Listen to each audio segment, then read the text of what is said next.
Customer is the purpose. Banks exist to serve customers. Let us serve them well. These are the views of Mr. J. Swaminathan. Mr. J. Swaminathan is Deputy Governor RBI, and the views are personal. Now we come to the point.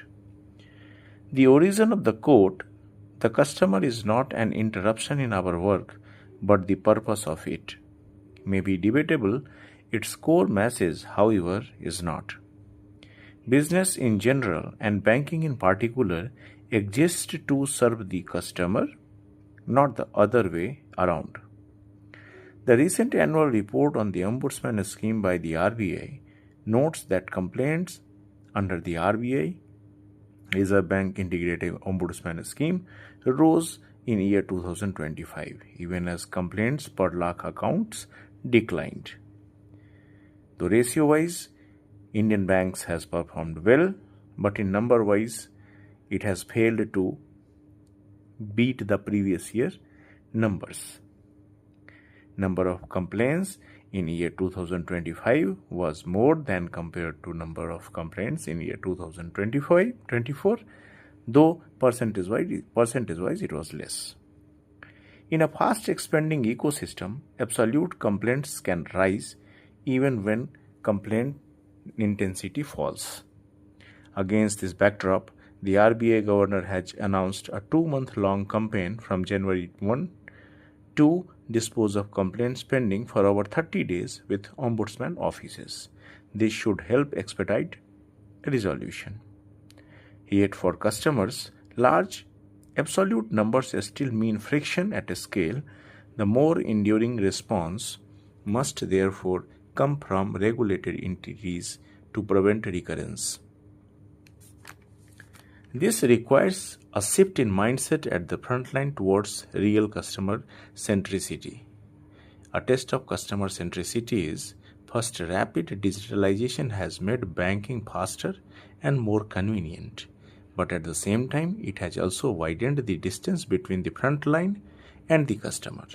In the manual world, branch staff not only owned their customers, but also the outcomes. Second, products have become complex. Features have become difficult to understand, exclusions harder to explain, and the fine print easier to miss.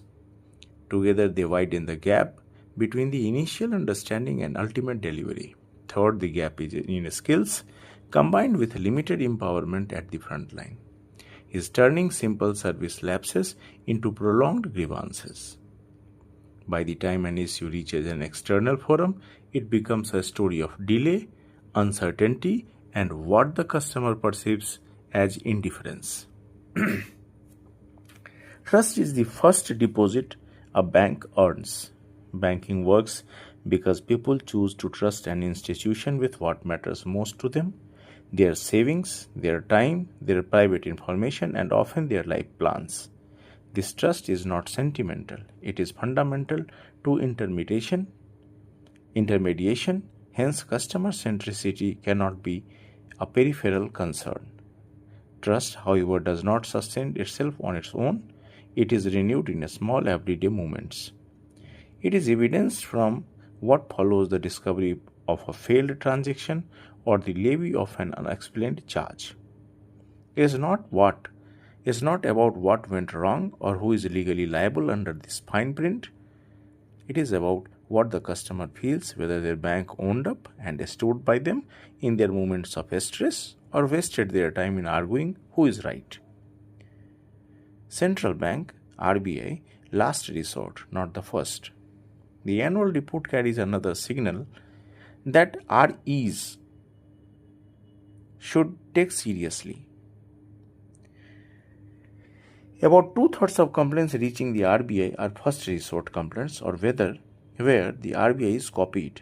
This means either the customer is unaware of the internal grievance redressal system of the REs or does not believe in its efficacy. Again, REs, regulated entities, that is banks. This points to gap in awareness, accessibility, and credibility. It is disappointing that some REs still do not offer a toll-free number, and some websites are hard to navigate to register a grievance. There is also a tendency to classify some complaints as queries, thereby diluting the attention they deserve. Let empathy be the guiding force. Customer centricity also calls for empathy. This empathy cannot be left to individuals. It must be embedded in the process.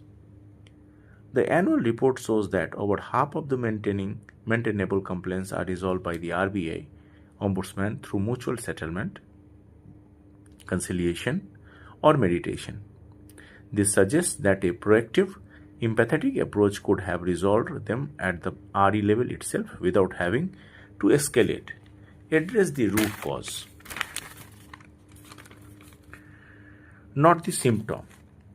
When similar complaints occur across branches or channels, it is rarely a customer issue. It signals a weakness in product design, process, or controls that has not been corrected at the source. The objective, therefore, is not merely to dispose of complaints, but to prevent the next 1,000 by fixing the root causes. That effort must also include people, not just process. High attribution in junior and customer-facing role weakens ownership, disrupts continuity, and erodes institutional memory. What is the way forward then? So, where should improvement begin? It must start where friction starts, at the first point of contact. Traditional grievance systems are reactive. A customer-centric model shifts the emphasis to prevention and towards providing resolution at the first opportunity. That in turn requires REs to make a deliberate choice to empower frontline teams. In practice, empowerment rests on three enables: information, authority, and grooming. Information means a strong product knowledge backed by a strong view of the customer across channels, so the frontline staff is not reduced to saying, "The system does not show it, I have to check." Authority means clear delegation, so that misapplied charges or simple service lapses can be resolved quickly without pushing customers up the escalation ladder. And grooming is more than training, it is a culture that builds empathy and a sense of purpose. The system should also provide an assurance to a staff that bona fide decision in the customer's interest within defined limits would be upheld. Build internal safety valves. Not every dispute can be resolved at the first touch point by business functionaries. REs therefore need a credible, layered grievance redressal architecture within the organization. This is where an effective internal ombudsman (IO) framework matters. Before a final no is communicated to the customer, an independent second look should test whether the decision is fair, consistent, and well-reasoned. The RBI has sought to ensure that the stature and independence of IOs, RE must ensure the framework in practice by adequately empowering them. The RBI Reserve Bank Integrated Ombudsman Scheme is the final safety net, a cost-free, accessible forum for customers when internal redressal system fails. Ultimately, the customer is the reason we exist, and trust is the currency of banking. Let us protect it in the small moments, and the big moments will take care of themselves.